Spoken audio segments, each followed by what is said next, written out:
women's side, first of all, much better performance from that first meet that we had at the Big Country Classic.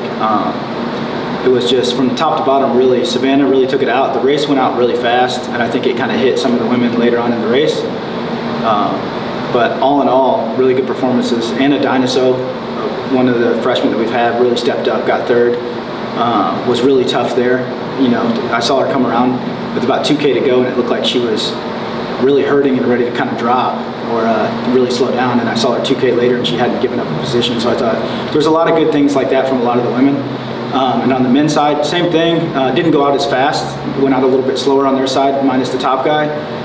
But great performances. Isaac Gonzales came up and got second for us again, and did really well. And then Ethan Turner, who was battling that plantar fasciitis, we weren't sure if he was going to race or not, ended up turning in a real good second half of the race and coming back up and getting third for us. So good performances all around, and a much better performance from that first meet.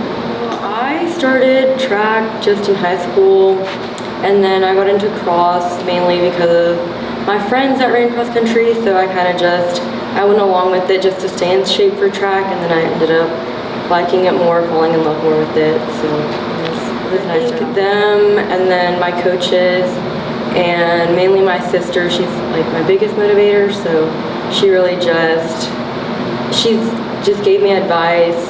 She played basketball, so it was different, but still in the athletic world. Just try to stick to the training plan as much as I could.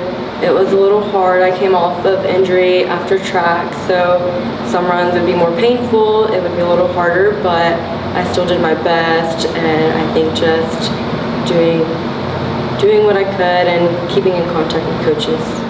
I always knew I had a natural talent for long distance since I was like a little kid. But in track, in junior high, I really wanted to be a sprinter because nobody likes long distance. But my dad and my uncle kind of talked me into it. They both did cross country in high school. Yeah, especially my uncle. He's a 942 miler, so he knows a lot of stuff about long distance. I was nervous at first, intimidated by a lot of the upperclassmen, but they welcomed me in nicely. Just made a lot of friends real fast, especially with the other freshmen. We all kind of get along because we have a lot in common. Yeah, so we're really using these 3 weeks right here until our next race to really get in the meat of our training for the season.